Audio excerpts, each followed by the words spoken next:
Hello and welcome to the latest episode of the Coaches Dugout podcast, the podcast for coaches by coaches. Now, we are out on Spotify, we are out on YouTube as well, so please do join us there. We are out on Instagram as well, so follow us, subscribe to us, and if you do have a question or if you need to tell us who you want to see as well in our next episode, please tell us as well. We'll try our best. And if you don't already know, this podcast is all about educating the coaches out there, of course, educating the public out there about the coaching profession. So here goes. Now, in this latest episode, we're going to talk about coaching development, developing coaches, that is, right? We've spoken to head coaches, we've spoken to fitness coaches as well. We've spoken about the media and coaches as well, but we haven't really spoken about developing those coaches, right? So here goes. We've got a good one today for you. Now, my latest guest is a UEFA Pro license holder and a coach developer or a coach instructor. He was an ex-pro footballer with Cardiff City, Swansea City and Hull City. He was the technical director with the Football Association of Wales, New Zealand, as well as Australia. He is the head of coach education, of course, with Australia as well. And he is currently in Singapore. He is the coach, instructor or developer for the Pro Diploma Course here in Singapore. Welcome to the Coaches Dugout podcast, Mr. Rob Sherman. Thank you very much. Great to be here. Before we start off, how has your stay been in Singapore so far? This is not obviously your first time, right? No, I've been here once or twice before. Last time was in 2019, I think, for a technical director's course. So, no, it's been very nice. We've had a good opportunity to look round. Yep. And I was here initially for 2 weeks with my wife, and then so that was good. We had a little break, and then it's been very enjoyable. In general, how has the organisation been? I mean, obviously it has been tough, right? Now we've spoken about Zoom sessions and stuff like that, and before 3 years or more than 3 years ago, it's unthink of to conduct a course and then over Zoom and stuff like that. But how has it been like, and how has the FA of Singapore done this with you guys? Well, we've liaised very closely with AFC. Yeah. So, they've been very, very supportive and helpful. The guys on the floor here, Zai and Nazir, have been fantastic in terms of putting the organisational structure in place. And in truth, the candidates have been really adaptive, which is, it's been a challenge in the sense that, conducting a 2 or 3 day contact over Zoom. Yeah. Obviously, people have been able to tune in, they've stayed awake, and really have been very diligent. So it's been difficult, but we've got there. Nice. And how long is this bit? 1 week? The next part is 4.5 days. Okay. Then we've got a follow-up, part 5, provisionally end of May, early June, another 5.5 days. Then a final overseas study visit, which is 6 days. Yeah. So the accumulative is in excess of 380 hours, including their tasks. Nice. Just a little bit about the course participants as well, especially because we are in Singapore and I'm quite interested in that. How has it been in terms of the quality-wise when you were doing Zoom, obviously, and then now you've seen them a little bit before the actual course starts on Sunday, right? How has it been? Well, they've been very proactive. I mean, I'll touch on this a little bit later, but we introduced the what we call the coach expertise model, which touches on obviously using their existing knowledge and then developing knowledge, and then their ability to convert that knowledge into their vision and philosophy on how they play, how they manage, and how they train. And they've embraced that, and so the input and work to date has been very pleasantly, very pleasing. And so no, they've been very committed, and it's been there's been no surprises as such, no negative surprises, put it that way. Great. Okay, before we start talking about coach developing and stuff like that a little bit, let's talk a little bit about yourself. Like, and I think we spoke of air as well. You were a pro footballer, and then obviously became a coach, and now developing the next generation of coaches, so to speak. How has that transition been like for you? Well, I'm originally from a town in mid Wales on the coast called Aberystwyth. It's a university town, quite a sporting town. I left there when I was 16 to move to Cardiff, where I played professional football for Cardiff City. I then joined Swansea City. Not a very illustrious career as a player, if I'm honest. I didn't quite make it. So I was out the game by the time I was 21. I then started coaching in my 20s. I'd done my prelim badge under the old structure when I was 17. Started coaching in my 20s, had about 160 games as a head coach, player coach, before I was 26 or 7. And then children came along, got involved in junior football, which was an eye-opener. Through a number of circumstances, I ended up having to redo all my, or start again on the qualifications, which in fact was a real, it was something I'm grateful for now. At the time I wasn't pleased, but after I'd done the course I realised how little I knew. And then I managed to get back into the professional game full-time in my 30s. And, and coaching. So I classify myself as a coach who can coach develop. I'm not a coach developer who can coach. And one of my confidants is a guy called Lenny Lawrence. Lenny's one of the 1,000 game brigade from the English leagues, and he said, "Yes, you're a coach who can administer, not an administrator who can coach." So I do classify myself as a coach. But in saying that, the transition is driven by the passion to remain in the game, and to take your learnings, if you like, and there are some times where you absolutely fail. Quite a lot. I know. And if you can help people see those coming, or even avoid them by passing on little bits that you've learnt along the way, then it just makes the game better. And ultimately, if you love the game, you want to give back to it. I love a few of the things that you said. Number one was, because of the failures, you just want to pass it on and help people not to do the same mistakes, for example, right? I think that's great. And the other thing was perfectly said, right? You are a coach who can develop coaches, not the administrator who, it's great. Now, I'm very intrigued as well, like, did you see yourself, like, as you were playing the game and started slowly coaching, that you did have that coaching, whatever you want to call it, like. Well, I sort of relate back to when I played. I was often the player who would ask, what do I need to do? And I'll be honest and say, not always did you get a reply, other than just work harder, which, I worked hard as a player, so it didn't really wash with me. And I was curious about what those answers were. So I tried to be the coach who would have an answer. And look into the game and think about the minutiae and the detail that you could provide to help players. So that was my starting point. So as I got into it a little bit more, and developed my knowledge, and I have to be honest, I was always brave enough to say to a player, if I didn't know, I didn't know. True. And I think they respect you for that, rather than trying to embellish something that makes no sense.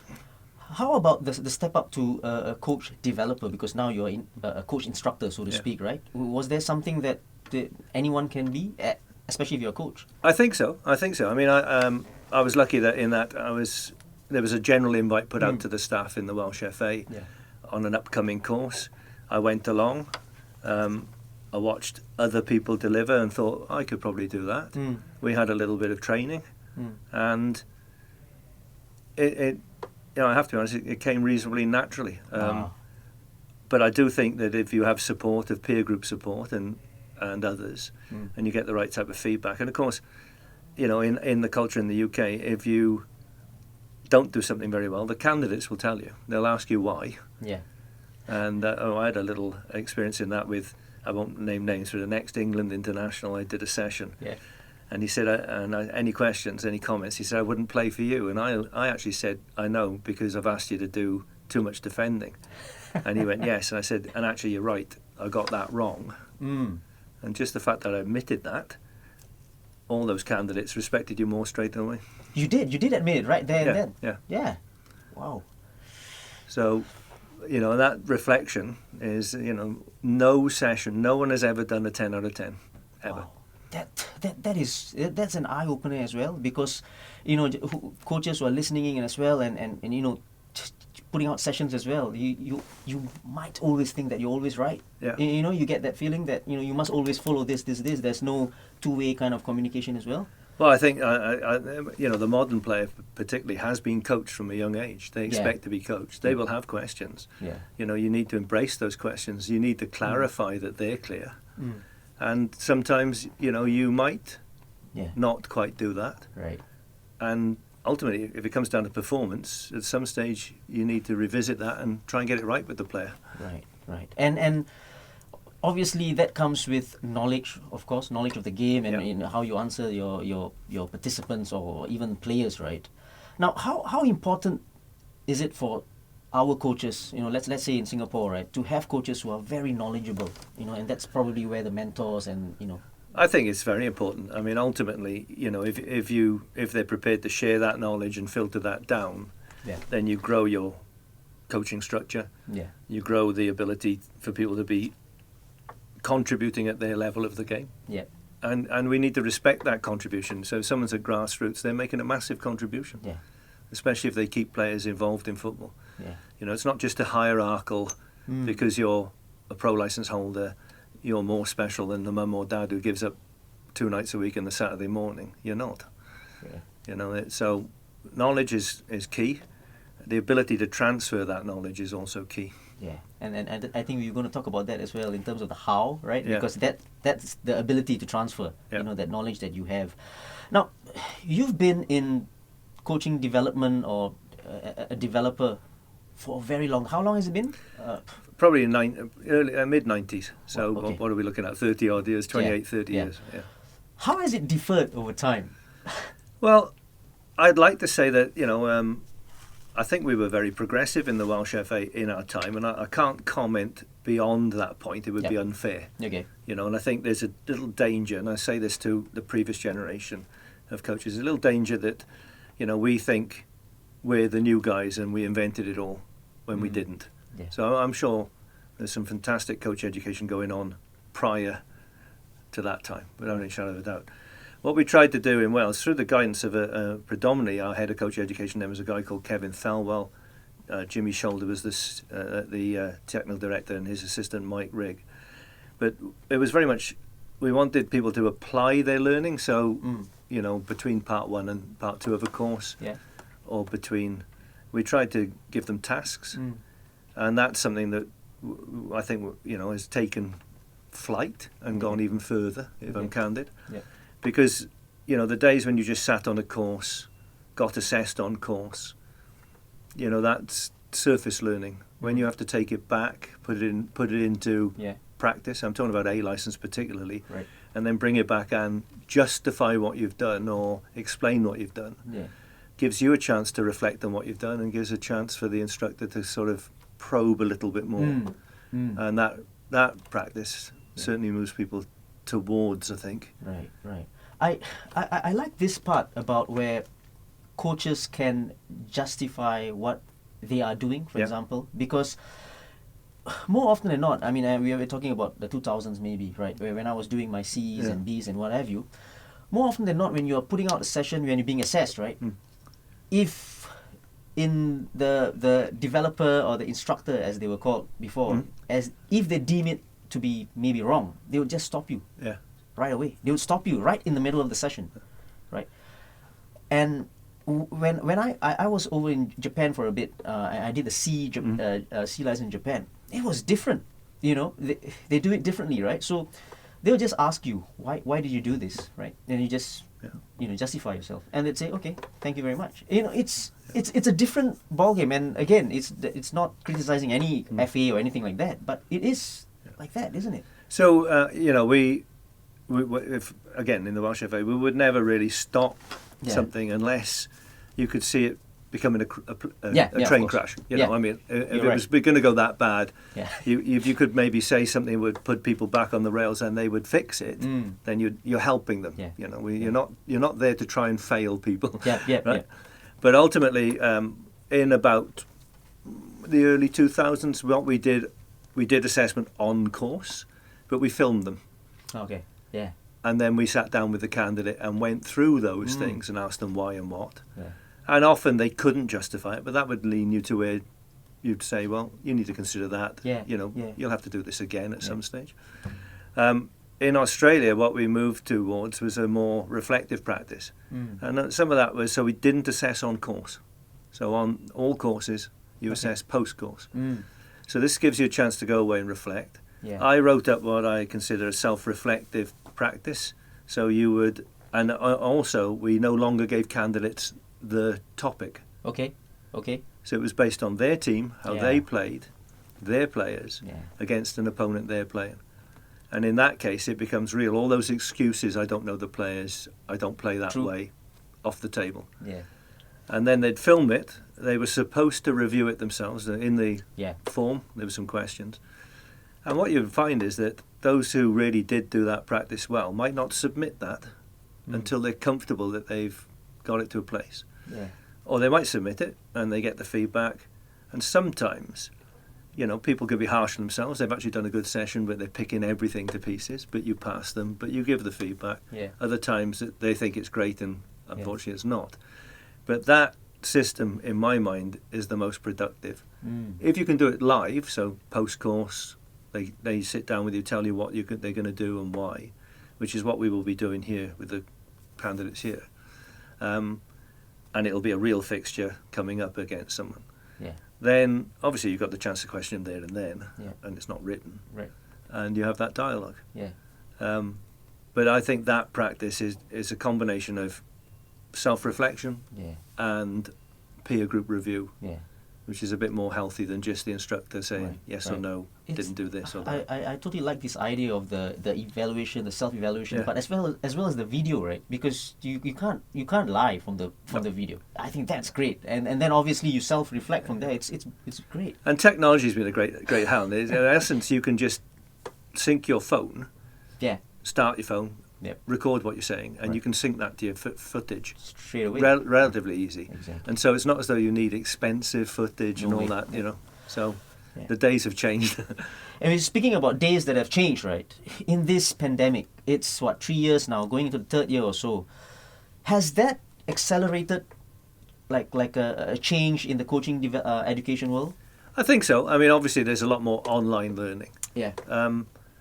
I'm a fan of it, but also a protagonist in some respects. I think that there's no two ways that, and there's certain aspects I think that online learning lends itself very well to. So it might be more of the what. So, study a game, look at some tactical components, technical aspects. Right. And there'll be some maybe research projects you can say, look into behavioural models, etc., etc. But there's nothing better than the dynamic of a room where you have X amount of candidates sharing ideas, opening up, and then often at lunchtime or in the breaks, that's where some of that learning is really cemented. And so I think it's a combination of both still. But I do think that the online learning has been accelerated and can, if you like, take away some of the stuff that you would have to do, which is more instructional rather than just discussional or debatable. What are the things that when you set out to go for a course, as in developing a course and in a course structure, for example, a 2 weeks course, what are you looking for exactly in a coach? Like, what do you see in a coach? Like, you think, I think he's got. It's a difficult question, I know, because it's broad. It's broad, but I mean, ultimately, I think first of all you need to be yourself. So, okay. And I could give you an example. So in Wales, we would have candidates, say, out of various countries, and there'll be a cultural element to that. So you can't, and in certain countries, it's an expectation the coach rules with an iron fist. Okay. Well, you might advise them that if they move to another country, that won't work. Yeah. But if it works in their country, you have to accept that. True. So there's that sort of dynamic a little bit, and to be fair, none of us are exactly the same. So you have to accept that. I think the couple of the biggest things are obviously, like I touched on earlier, the coach competency model. As a coach, you need to, in my opinion, believe in a certain way of play. Now that might be something that comes from the club you're in, because they have a club philosophy, and therefore you become entrenched in that. Also, how you manage people. Ultimately, you need to engage and empower people. I think that's always been the case, and the best coaches have always done that. Right. And there's also, you need a training methodology, and that, and we talk about potentially general practice and specific. So, You know, you might have a way of playing, but have a practice which just gets some general principles out, or you might be able to then make it very specific.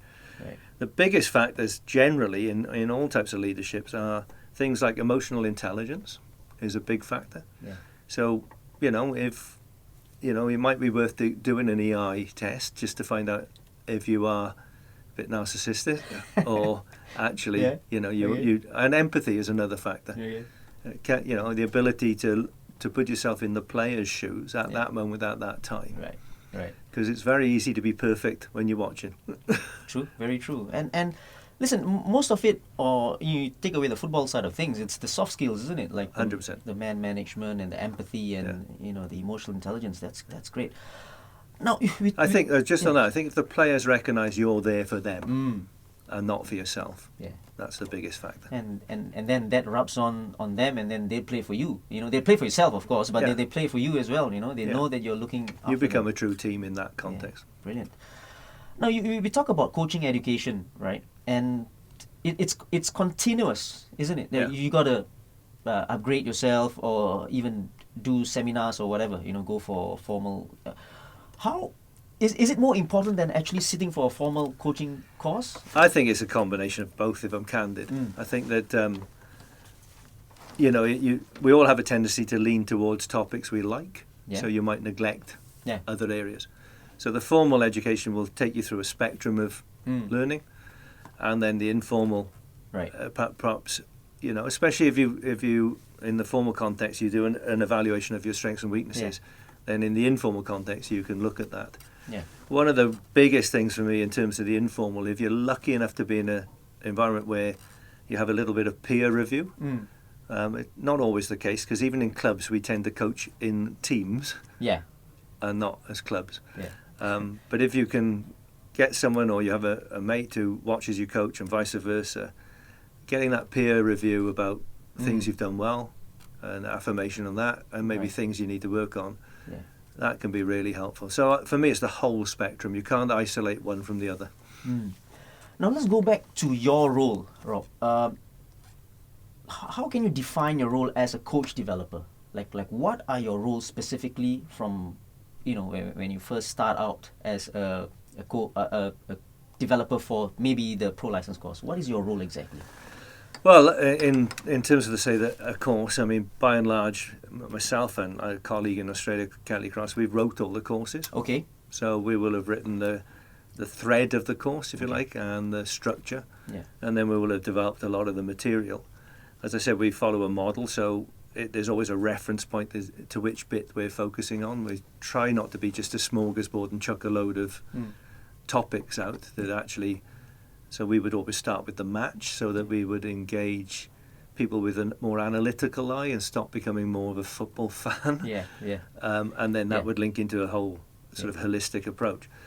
I just think that it's a very complex subject ultimately, but you're trying to teach people, in my opinion, more of the how, as well as the what. Whereas maybe that has been a subtle change in the past. It was a lot of the what and not much of the how. And when I say the how, enabling people to process how to do things, so how to write a vision and philosophy, how to plan a session, how to deliver a session, an actual step-by-step approach.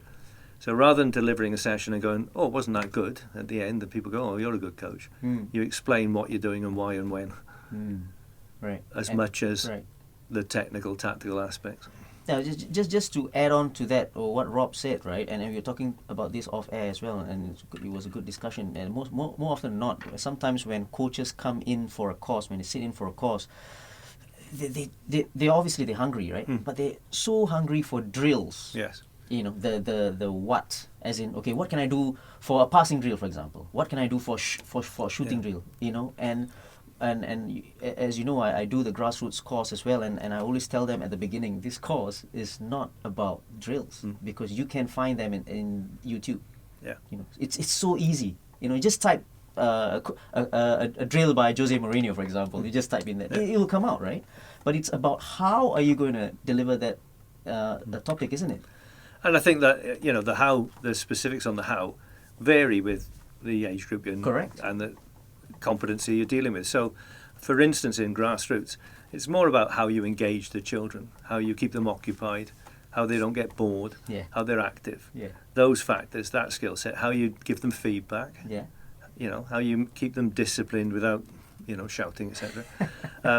The other thing, in terms of the drills, depending at the level, and this is why we called it a Football Leaders Award in Wales, it was a case of, well, we would give you a load of activities and then just show you how to use them or how to mix and match them. But you didn't have to invent them. Right.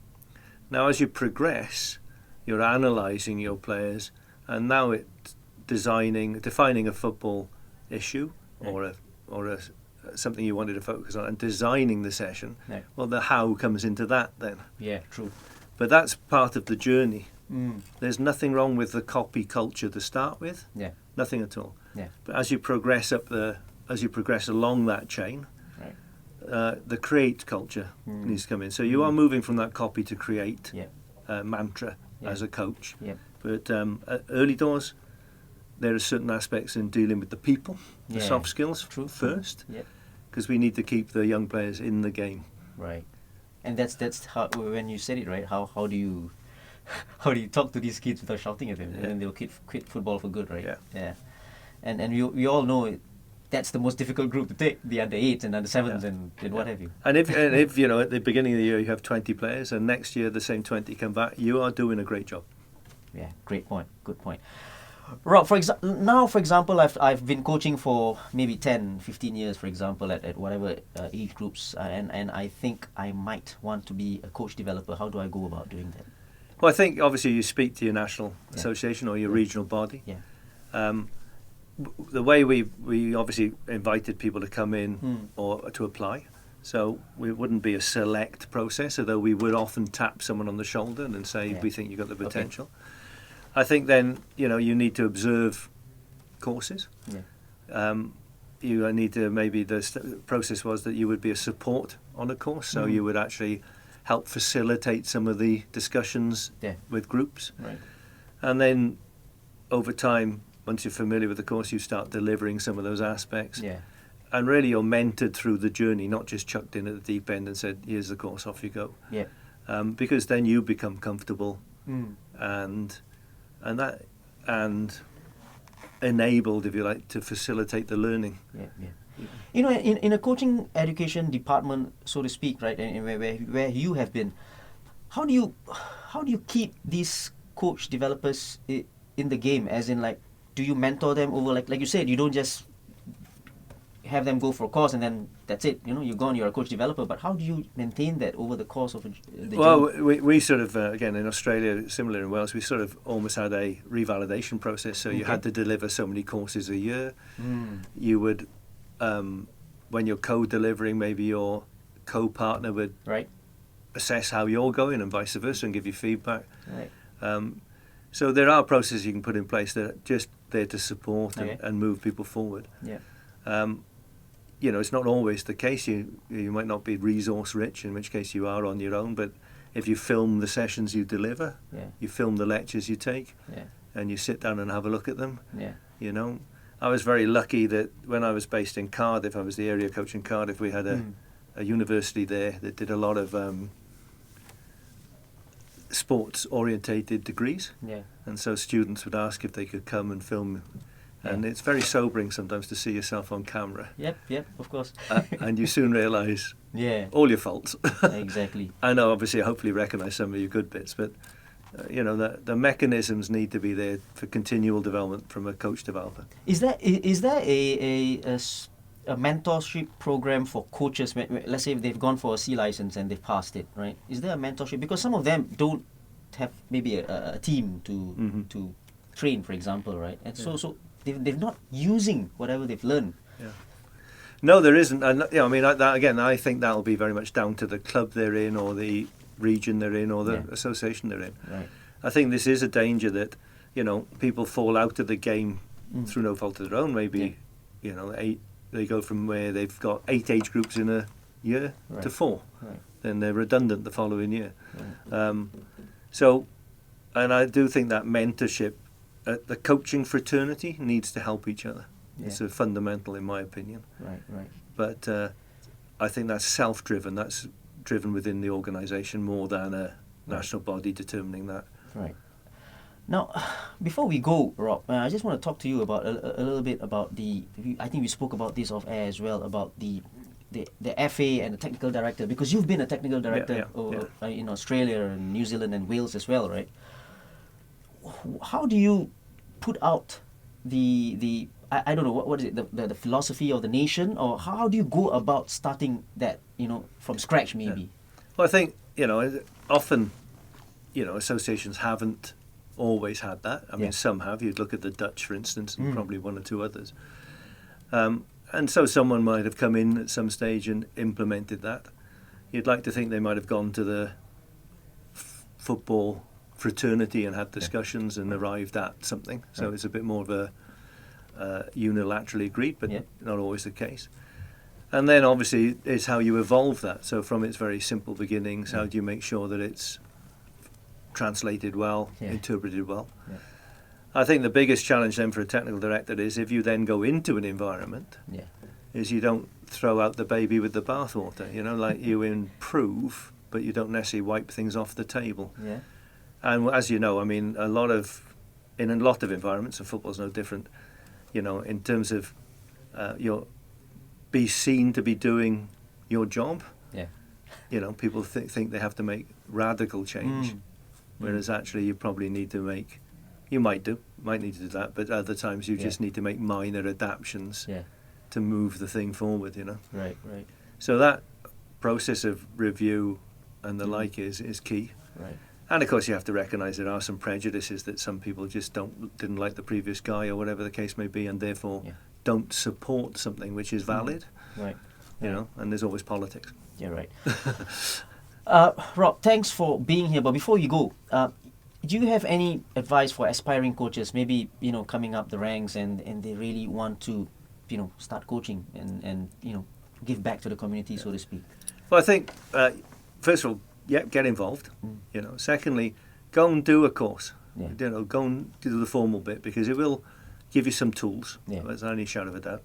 The other thing I would say, just on a personal journey, really, is once you start coaching across the spectrum of age groups. So, as I mentioned to you earlier, I'm coaching under 8s, or in my time as an area coach, going into a primary school with Mrs. Jones to bring out a class of 38 kids. You can't actually coach. Yeah. You're putting on activities, keeping them occupied, giving them fun, giving them a little bit of individual feedback. And that ability to sort of non-verbally coach and direct was a gift of gold. And I would recommend that you actually test yourself with various groups of players as you progress, because it just broadens your skill set. There's no two ways about it. I like that bit. Just explain to us, especially coaches at home watching this and listening to this, right? The non-verbal bit about taking maybe 40, 8-year-olds. Well, the danger is, you for instance, you try and make everything a game. Okay. So, they would come out, they'd be in a bit of a rabble talking or whatever. Everywhere. And you just sort of say, right, you want them in pairs, and you want them in, say, an area. Yeah. So what you might do is say, right, see the square behind me? Everyone in there running round. When I say stop, you've got to stand like a statue. Right. So you make it a game. Yeah. Then you progress it to saying, right, when I shout in 2s, you've got to get in the pairs. Yeah. Then in 3s, and then you're back to 2s. Okay, give yourself when I say to the cone, in your pair, go and stand on the cone. Within a small space of time, playing a game, they stood in pairs on a cone. Yep. Then you can say, right, give yourself a number 1 or 2. Number 1, come and get a ball. Yeah. And you're off. Right. And you haven't tried to shout, be quiet, listen to me. Yeah. Yeah. It's become, they're having fun from the minute go. Exactly. And you can organise them, but they don't know it. Right. And I honestly found teachers going, oh, that's amazing. And you thinking to yourself, well, what did you do in training college then? But of course, they're not used to them in the playground. They have them in the class. Rob, what you just said was the how. It is definitely the how. Yeah. And coaches who are watching this and listening to this, it's absolutely brilliant, right? You don't have to say much. No. You don't have to say much. And they're running around like crazy, these kids. Yeah. And all you have to do is just say that. And those are the tricks and the tools, which is the how to do something. And it's not what. It isn't about the drills in there. It's just about how to get them organized. And, this is where, I'm not saying, the invented of task-orientated, but when you go task-orientated, so you might say, when I say go, number one's run around the thing, dribble the ball. Yeah. Well, they'll bump into each other and they'll kick it out. You know that. Yeah. Next time you say, now when I say go, when I blow the whistle, you've got to put your foot in it. What will they do automatically? Keep it closer. Right. So the task has an outcome. Right. And so you don't need to explain or anything like this. You just set a challenge, task, because you have expectations. And you can apply that at the pro level as well. So you can ask players to try do A or B. Yeah. Most of them will get it at that level. Some take a bit longer. You might have to give them a hint on when it's A or on B. Right. So you don't need to talk. And often when you're assessing coaches, they give a long spiel, and at the end they say, so boys, when we can, la-di-la-di-la, and you go, why didn't you just say that straight away? Right. Yeah, you just said, and it reminded me of something, right? When you are assessing somebody in a coaching course, right? So after they've done a session, for example, how do you go about starting that part, that bit where you do you let them speak, or do you just tell them A to Z, like? No, they need to conduct. It's an ocean in front of them. They need to have an idea where they're guiding that. Right. But they need to be able to read the situation. Yeah. And so you might see something as a mistake and you go, okay, that's something you said you were going to fix. Yeah. But they might not fix it in the first time because they might be giving the players an opportunity to fix it themselves. Yeah. Now, 3 times in, you might go, now's the time to fix that. Yeah. And lo and behold, they do. You go, well done. Right. If they don't, like I said, if they don't, then their observational skills perhaps are the bit that's missing. Yeah. So on paper, it's a great session. Transferring that onto the pitch, well, that's part of the art of coaching. Yeah. And being able to recognise those things. Yeah. So the feedback would be, you fix that. There's always cause and effect. So what was the next thing? And it's not necessarily A, B, C, D. Right. Because the players might not even have A as a problem. They might get over that straight away. Right. So your coaching points that you might write down, you might only use 2 of them because the players have solved it. Yeah, exactly. Or you might use other ones that weren't written down because the practice evolved in a slightly different way. Rob, I said it 5 minutes ago that this is going to be the wrap, but he was getting so exciting, and I love the conversation, especially with the coaching bit. So so thank you so much, Rob, for being here, and I wish you all the best for your stay here in Singapore as well as the course. Let's hope the guys on the course, how many? 20? 18. 18 of them. Yeah. Good luck, guys. I know some of you, but and one lady as well. So. One lady as well. Yep. So good luck to lady and gentleman for the course. Hope you picked out a few things here on this podcast. You will go out probably before you start the course on Sunday. So thank you so much again, Rob. Thanks for the opportunity. It's been great to come in. Always, it's just fantastic to talk football. Yeah, exactly. This has been the latest episode of the Coaches Dugout Podcast, the podcast by Coaches for Coaches. Now, again, if you don't already know, just follow us on YouTube. We are on IG as well and Spotify. Till the next episode, cheers. Thank you so much.